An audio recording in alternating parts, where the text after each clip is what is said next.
Yeah. Also, do you have any siblings? Yeah, I have my sister. How old is your sister? 11. Okay. Is she your biological sibling too, or is she an adopted sibling? Biological. Okay. Very awesome. Okay, so tell me where we are right now. Like, in the program? Mm-hmm.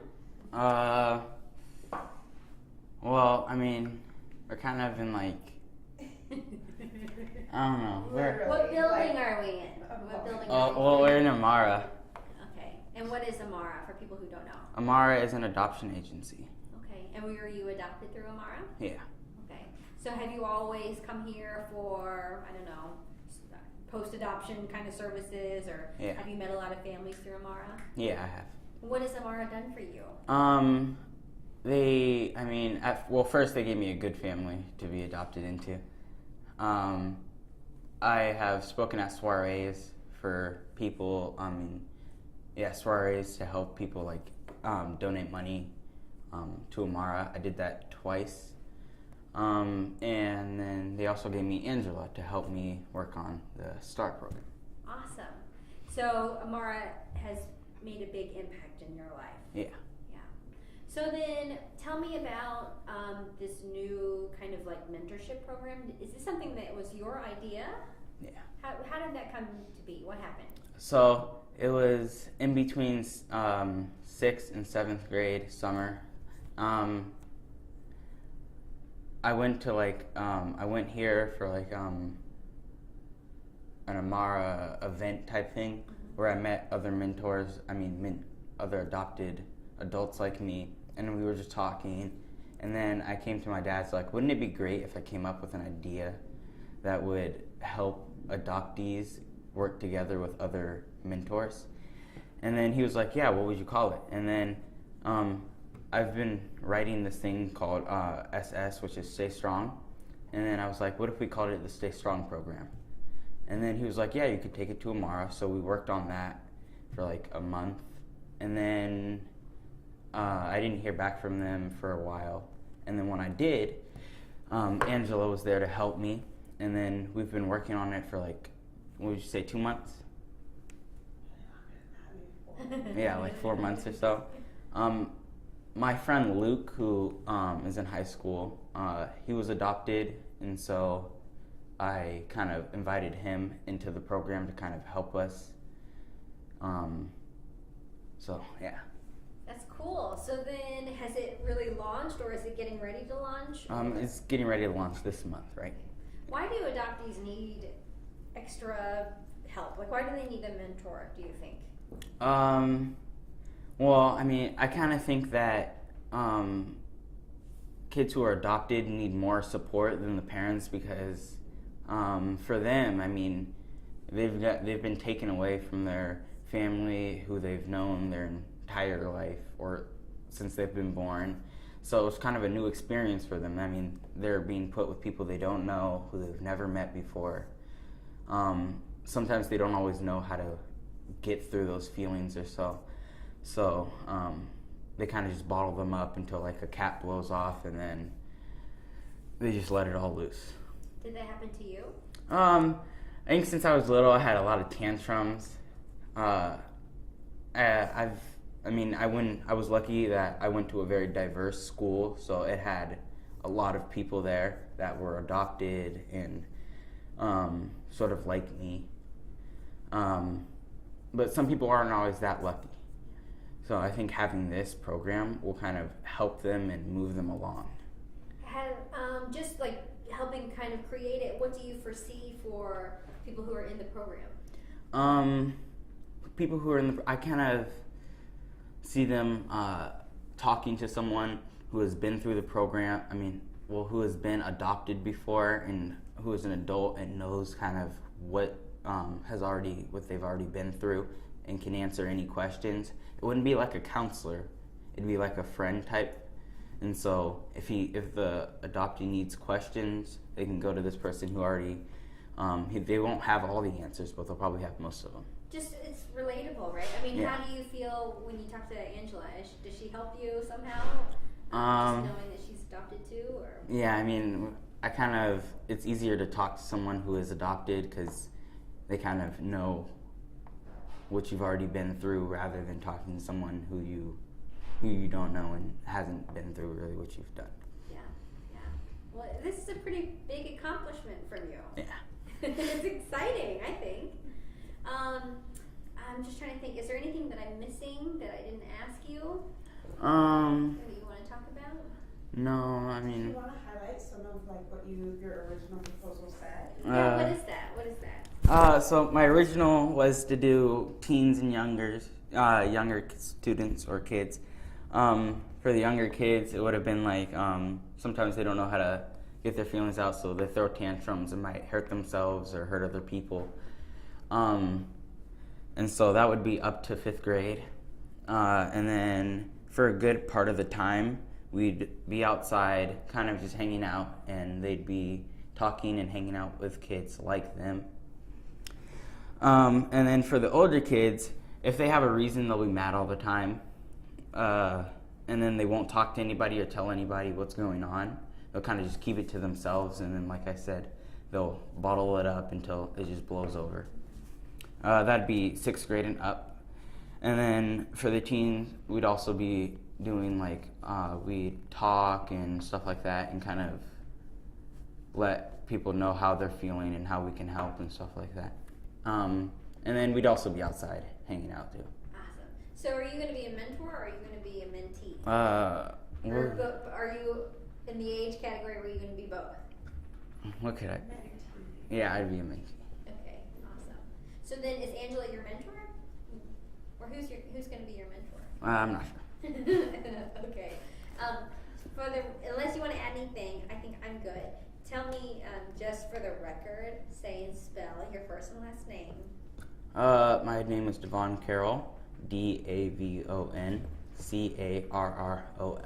And how old are you? 14. 14. So are you in 9th grade or are you in 8th grade? 8th grade. 8th grade, okay. Gosh.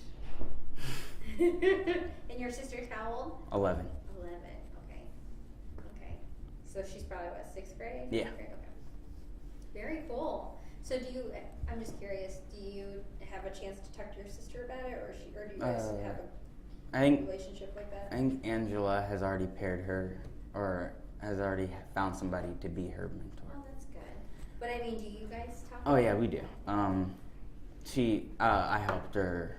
Me and my dad helped her make a login. So. Oh, cool. All right. So I just want to get some video of you guys so that you can head to school. Is there anything that you would be doing together normally, or In the program? Mm-hmm. Well, what we were doing just now was looking at the new video that we've created and kind of talking through the kind of pros and cons of it and the social media side of the program. So we're still kind of talking. So it's development stage. do you have would you be sitting in front of a computer looking at the video? Mm-hmm. So we can go to my office. Yeah, that'd be kind of cool. Sure. Now I'm going to stay behind just a little bit so that Krista can get video of you without me being in. Okay, wait for me now. Actually walking in. Exactly. Is this for audio too, or just? Yeah, there will be audio. You gotta talk to me. Act like you like me. Okay. This side. Oh, yeah, here it is. So I can show you what we've done so far for the entry, the intro part. And tell me if you like the music. Do you like the music with Yeah. that? Yes, there's a spider back there. Can you kill it? Say, please kill it. Squish it. Here. So they're doing a little B-roll. Ugh, that's nasty. Thank you so much. Because I'm not trying to have this It's on my just shoe. me and Devon, like, The real for interacting. now. And then Yeah. we're doing the interview in draft. They did one with Devon already. Okay. It's to go pretty soon, and then let's do John next. Okay. Yeah. Did you get to meet? Yes, I do. Okay. Yeah. So more B-roll stuff. We'll just look at the video. Okay. So this is going to be the main page, and it has the same music. You guys My playing name is basketball? Angela Becker. I'm the program manager of Amara's post-adoption program. As an adoptee myself, I am thrilled to be supporting Devon and Luke in their idea. What do you think about that part, walking through Yeah, I think next to that's the mural and stuff? yeah, that's a nice touch. Okay.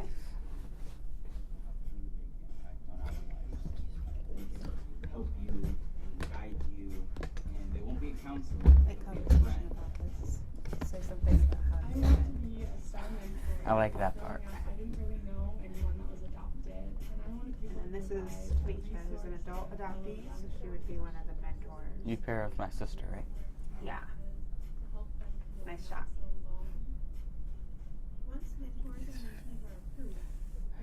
So why don't we have you use the mouse to make it look like you're doing something? You can look through all the profiles. Let's see. So Harmony, Tanisha, you and Luke and me are the real people so far. Harmony, what does it say? To be able to learn more about adopted kids and learn about where they come from. One of my strengths is positivity because you go into an environment and want to be a part of it. That makes no sense, but okay. What is this? To be able to learn more about adopted kids and learn about where they come from. One of my strengths is positivity because you go into an environment and want to be a part of it. I'll edit that with her. No, she needs to edit it. Do you want to go back to the main page? Yeah. We can look at our video again if you scroll. Or maybe click on our Amara star.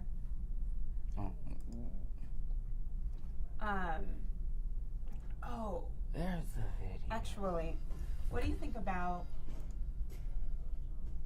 if we were able to create t-shirts or sweatshirts that this part here would be the logo? Oh, if we made a sweatshirt, I would put Yeah. that on. Would that be cool? Yeah. Like, because I think the red star part is really bold and awesome. Yeah. So then you would have the bands and sweatshirt. Yeah. Branded. What else got this? Look at Luke's profile. You want to look at it? Yeah. I want to make changes. No. Why?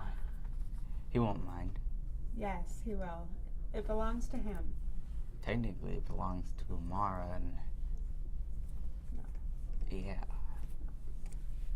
Okay, do you want to read Tanisha's? Growing up adopted without parents who looked like me, without knowing biological father, isolating is the next word I have. To be able to speak into younger. You should read it out loud. I want to be able to speak to young adoptees' life to let them know they are not alone in their feelings, that their stories matter. Period. You're so awkward. Wait, was that how you did? Being awkward. Cool. Try to think if there's anything else have you do. Howdy, Angela That Tucker. Poster is kind of outlining. Lunch and learn. Oh, okay. No, Amara Star. Oh. The in the video, is that what you're gonna give to Michelle? That I'm video? gonna give Michelle this start part. I don't Uh-huh. know. The part you were just talking about where you're playing he's playing basketball or something. That one I can give her. Okay. Yeah. We wanted to do some changes to it, but I doubt the whole thing will be shown in its entirety. So yeah, she can have some of it. Okay. If there was a spider back there. I can't. You don't look back there, so you just don't know what's happening. Oh, I can't did you believe. kill it? Yeah, and it got on my shoe. Thank you. What? I said it got on my shoe. Good. Thank you. That's not good. It got on Want my it in shoe. I'd rather have it on your shoe than in my office. I wouldn't. I'd rather have it on a paper towel if there were any. You could have asked. Do you see any? Yeah, I have tissue Where? right there. Do you still need it? No. Can you put that back there? I'm afraid now because of the spider incident. Oh, that's a big spider, isn't it? Where? But nothing, nowhere. No. Another one? I wish there was another one and I'd just leave and have you here to deal with it. And you're out of luck, I'm not helping. Terrible. That's good. That's rude. Did you show your... How are Hi. you? I'm Fiona. Good to meet you. You too. I think you're gonna get to see me a lot more because now I'm with Angela. Yes. Yes. Wait, we have my paper, my Good memory. Close up of your arm band. You want to show it to her? Oh, What is it? it's one of the bands that we made. Come on, turn on. There we go. It You can back up a little bit. says be a star, and then on this side it explains what that means. So like strong, tough, and resilient. Yeah. Cool. Very cool. I can't have like, I don't want like 100 people in this, you know, because that's hard to get to know. So it's not the right people. Does that sound like a little? Yeah, and then add more weight. Definitely. That way. Yes. And that's what Fiona's doing. Yeah, so if there's like an easy amount of interest, then we'll have more groups. But we'll kind of start small, because I feel like if it's too big, then you don't really get to know people. We're gonna do the interview for the people. You do? Okay. Fiona, when is that gonna be, the orientation? We're gonna work on that, I guess. How long have you been here? We're gonna come It'll with a probably be like- realistic date once we know everyone's schedule. We can't just start until we know. Or probably like February or March. Really close to the first outing. Where are we gonna go? I want Chicago. Yes, I did know. I was. Do you actually think that I know everything? I know everything about sports. To hockey, to cricket. Oh, I know everything. Okay, I said that. Technically, I did not lie. I did. Actually, to be like, I do have a picture. I photoshopped it, but still, there's a picture.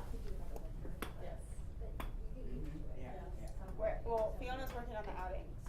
I would love it to be with the Seahawks and Jimmy Graham. I just want to, What if they were like holding me up and I was just sitting I was talking about Jimmy Graham and how he wants that to be the first outing, the Seahawks. Yeah, Because he'd he's be laying adopted. down. Oh, He was in foster care. So, Oh, I didn't know that. like, yes. You should say it on camera and then we'll be able Yes, to say it prove on that. camera. And then me just laying down, and then they're all just holding me up. Can we have him say that? Yeah, sure. Wait, after this? Okay, yeah. Oh, I thought you. I could do it on my cell phone too, because then you can do a social video. Okay. Good job, good job. Ooh. Okay, I'll say I hi to wonder- your sister. No, you don't have to. I have to sit in the back. Should we do John? Yes. I'll just say bye. I swear. S. Yeah. He's a cartoon character. That's crazy. So funny, yeah. I think it's amazing. Yeah. Okay, so I'm just curious, how long have you been here? I've been here about 6 months. Okay. And what brought you here? Amara was forming this new program, a brand new post-adoption, which was really intriguing to me because it's there's a real lack of post-adoption supports throughout the country. And so I was immediately interested and have been doing some work with Amara previously. I'd done some kind of workshops and teaching for Amara, so I knew the staff and had a respect for their work and seems to be on the cutting edge and thinking critically about difficult issues within adoption and foster care, and I love that. That's awesome. What are some of the hard issues, do you think? Openness in adoption is a big piece, especially adoptees who were adopted through foster care that adoptive parents have a lot of fears about their children's past and their children's biological parents, and how to have an open relationship with them, even though there may be some previous safety concerns. And I firmly believe that we can have openness, even though that may not mean direct contact, that we can still be open by our language, how we talk about birth parents in the house. And so I'm trying to help the education side of that piece. But there's a lot of fear and hesitance and resistance, which makes great sense. And so I'm trying to work on kind of the education piece behind that and helping people understand the importance of biological relationships. And so how does that look? Which is really case by case. It's different for every family, really. How long ago did you find your birth family? How long ago was that? About 4.5 years ago. Okay. Yeah. So do you think that how did that change you, finding your birth family and talking, and then, did that lead you to say, okay, yes, having a relationship with your biological family, if possible, is important? Kind of. I mean, certainly it solidified what I already felt to be true, that growing up in a closed adoption, that there was a hole kind of in my heart, in my soul, in my being, that it was difficult to form a true identity, I felt, without knowing where I came from, without knowing my roots, my origin stories, without having all those facts. And so when I met them, it only compounded that feeling that I'd had for my whole life, that I felt like, this makes sense. It didn't mean that I wanted to move in with my birth parents or that I had an immediate connection. They were still strangers, but it helped to bring my identity together more. And so it only solidified what I already felt to be true. And then having met so many other adoptees, I found this to be true for them as well. And it's especially healthy if adoptive parents are on the same page, that they can understand that this is an important relationship, which can be hard for adoptive parents who may feel like they would be replaced, or feel like, what is this relationship going to look like? How will my child refer to this person? Am I still their mom or dad? That those are really hard questions. Yeah. It's very difficult, I think. I've lived it too, so I totally understand. Did this position find you, or did you find this position? Kind of a mix of both. Okay. I don't know. I don't really want to talk too much Oh, about no, that it's part, okay. I No, guess. that's I don't okay. know. That's okay. Then let's go back for a second. A lot of people know you from Closure, and then also the Adopted Life. So how has that changed you in the sense that you've now become like this thought leader in adoption? I mean, maybe you were before, but I didn't know it. I mean, is that what happened? Do you think that changed you and how you're perceived? Also, like, your voice became kind of louder too. Yes, I know that with Closure's popularity and then the subsequent webisode series of The Adopted Life, that because there's such a lack of kind of complex conversations in adoption, that I feel like that's what led Closure and The Adopted Life to be at the forefront, which is why I'm excited to be at Amara too, because the agency is not shying away from the complexities, and people want to hear that for years it's been a real oversimplification of adoption, that adoption is all good, that adoptees are just grateful to be in a better place. And now, kind of through the vulnerability of Closure in my search, and then the teens who've been on The Adopted Life, that people are able to see a more true reality, a true depiction of what being adopted really means. And so I feel like that is what is at the forefront, not me or my story personally, but the vulnerability that people are showing, and allowing other adoptive parents really to see that there's more sides than just their experience of adopting their kid.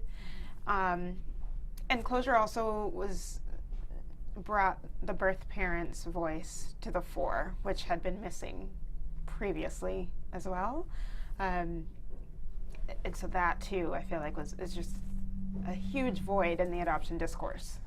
Yeah, for sure. So then what do you think about this mentorship program and how it came to you? I mean, in the sense that this came from like a 14-year-old boy. Yeah, and he was right? 12 at the time, I think. And yeah, the first thing on my desk in my empty office was this TSSP Stay Strong project that he had built, that he had dreamt with his dad.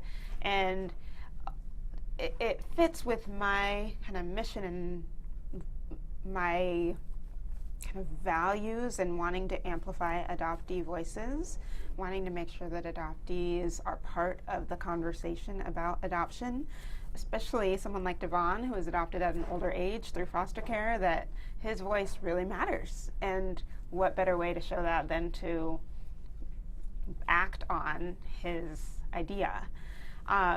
And talking through the idea, it was really clear that this came from a really personal place, that it has a lot to do with him and his needs, which aren't too different than other adoptees his age, and adult adoptees too, who haven't had the luxury of having post-adoption programs where they can process through these thoughts and feelings, that this is a new, kind of a new unexplored territory, which is really sad and surprising.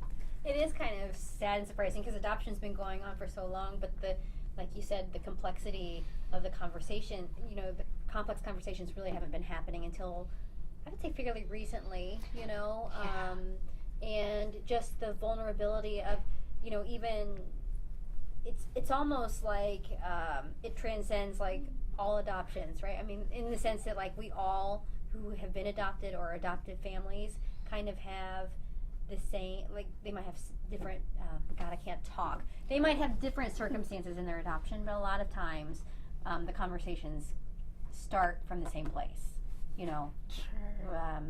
Identity, trying to maneuver like I have white parents, and they were trying to raise this Asian child in like rural Missouri. Mm-hmm. So, those are things that I think that a lot of people can relate to across adoptions. Mm-hmm. That was not a question. But I mean, I just hear think you. that it just goes to show you that there's a need, right? So There's a huge need, and I've found that as I started this position, I first held kind of a town hall meeting with adoptive parents through Amara to have them come talk about what they needed post-adoption support-wise. And what I heard over and over again was, we had so much support through the process, and then once we adopted, it was like, where do we go? And sometimes once a kid is stable, a lot of issues and behaviors start happening after that because a kid knows that they're safe.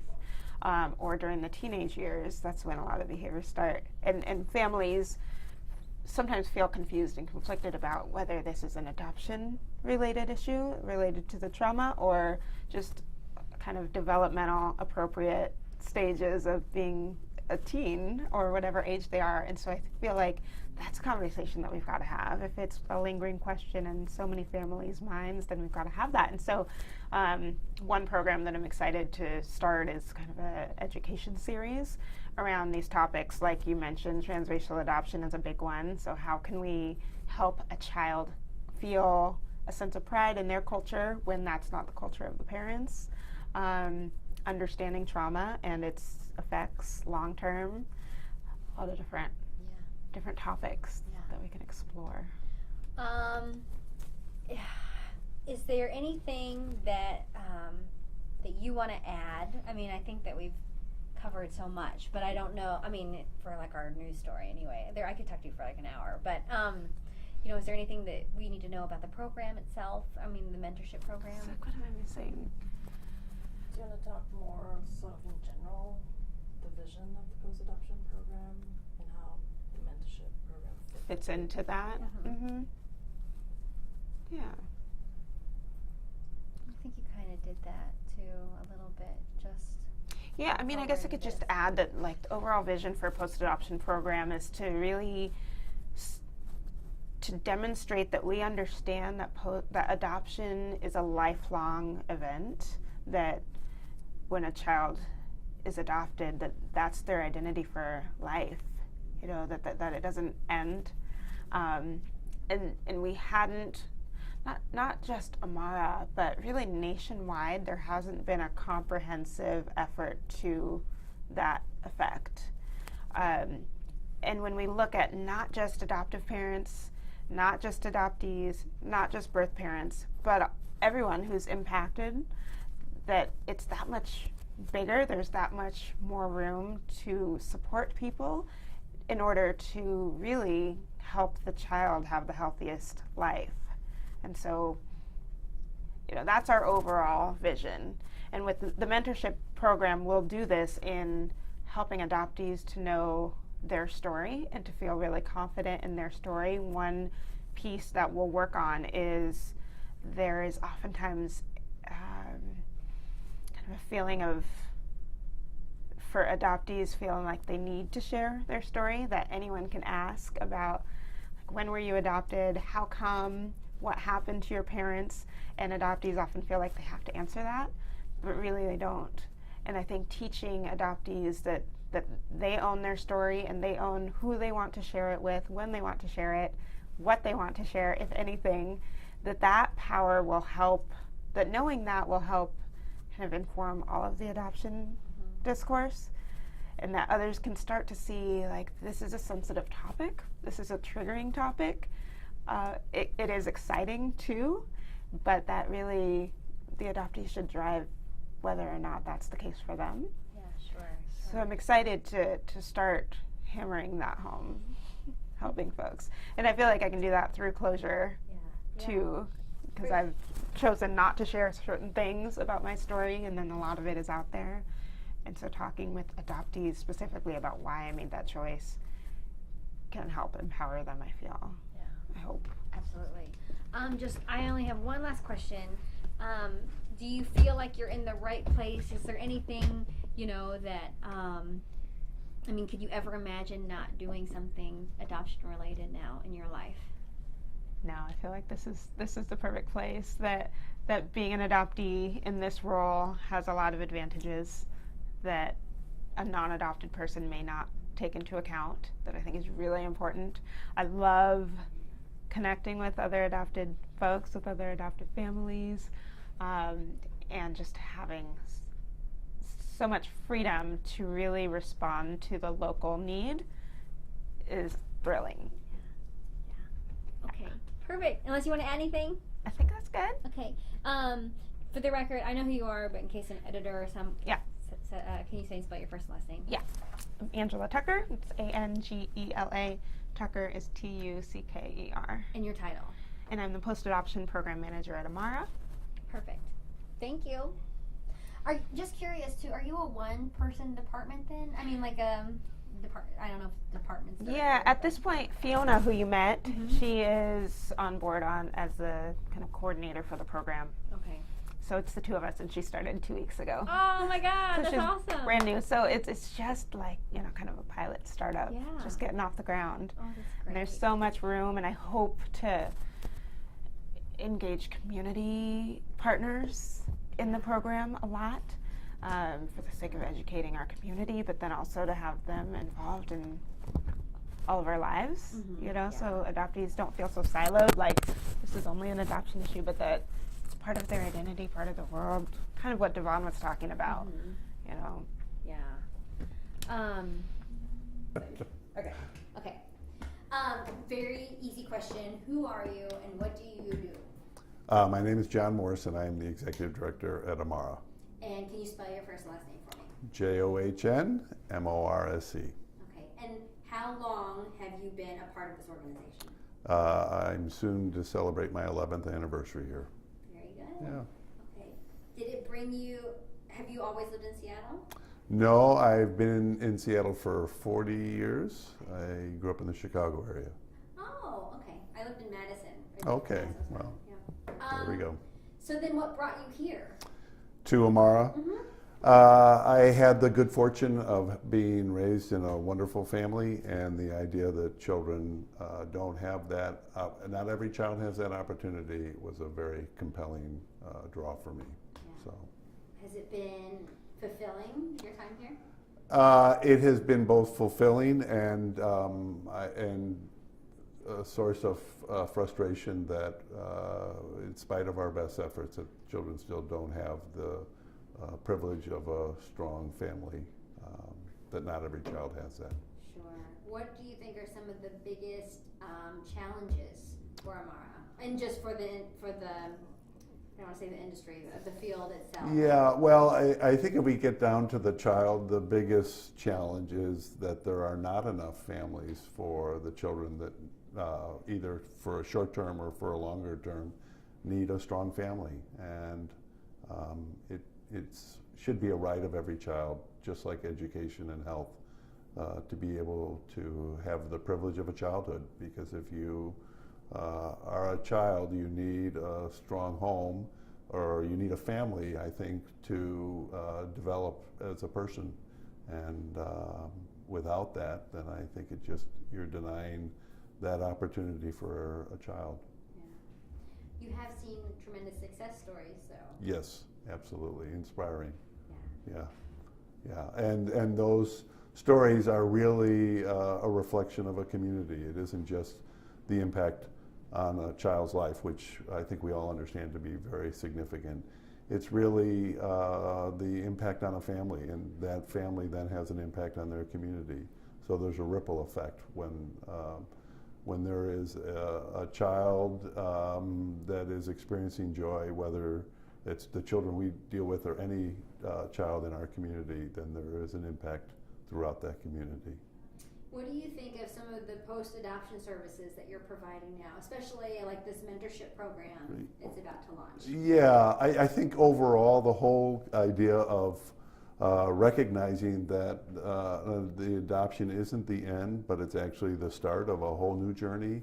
And if we are to try and strive to be a significant factor in helping these adoptions occur, or that permanency occur, that to stay involved and to stay committed to that family beyond that adoption ceremony is really our recognition that the adoption process hasn't ended, and in fact the support is needed throughout that child's journey into adulthood. And so trying to maintain our partnership is really an extension of our commitment, because our families make such big commitments to the children that are in their homes. It seems so simple, to kind of keep those conversations going and to keep the doors open, but the way that Angela described Amara was that it was forward thinking and almost progressive in that way. Well, I think it's recognizing, as I say, that our commitment shouldn't end, and we ask our families to make a big commitment. And so wanting to be available as a resource to our families is I'd like to say it's the least that we could and should do. And we're fortunate to have Angela and to have the board of Amara committed to maintaining our commitment to those families. Do you think that's a modern approach to the adopted life?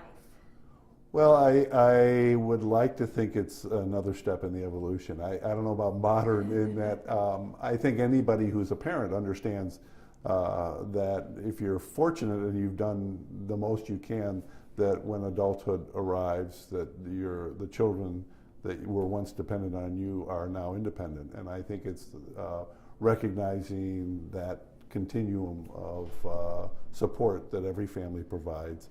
And if we want to be there at the beginning, we should also want to be there at the end. So, how can the community help your efforts? Well, I think there are a number of ways that the community can help. First and foremost is if more families were so inclined to step forward to try to at least consider opening their hearts and their homes to the children that we work with in foster care, who there is a shortage of families. So that's certainly the most impactful way that the community can be involved. But like every effort, I think we can recognize the role that not just the organizations, but most importantly the families play.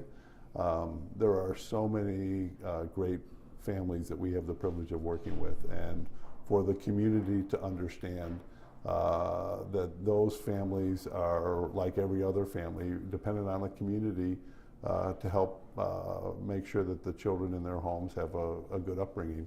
And certainly the recognition that children in foster care are like every other child and have the same needs and wants and dreams and aspirations as we all had as children, and that we are as children dependent on the adults in our community to help provide opportunity and support. Absolutely. So.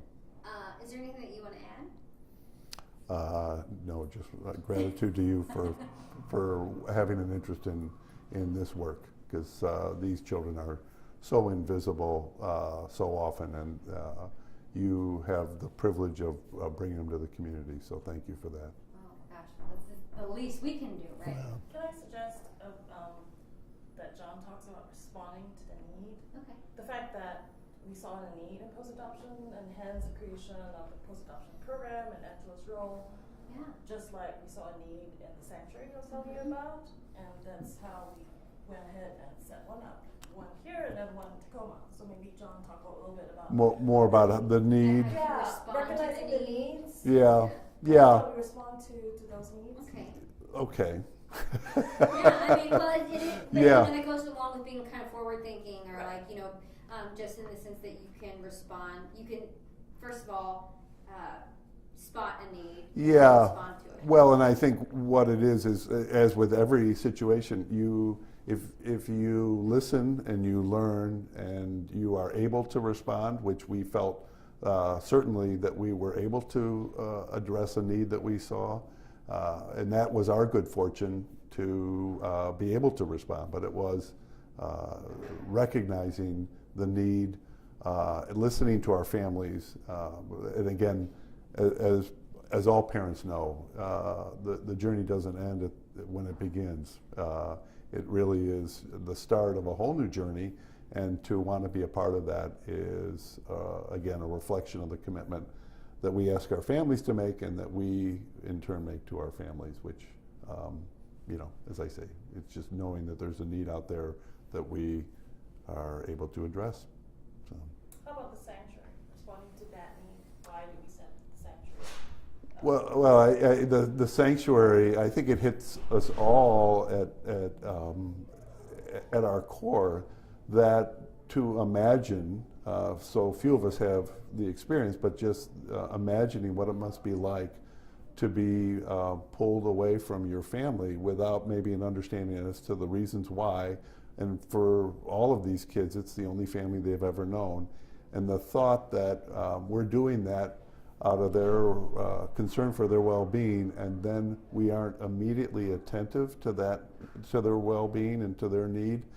The metaphor that often comes to mind is a health. If a child was medically in need of service, I mean, we would immediately think of taking that child to the emergency room. And we wouldn't say, well, let's take the child to a hotel room.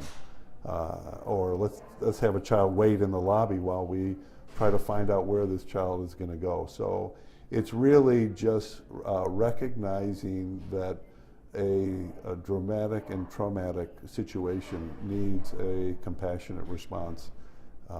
Once it was brought to our attention that there was not a place where children were going where their well-being was the priority of the adults around them, and that there wasn't an immediate attention to their needs, it became a compelling mandate that we respond.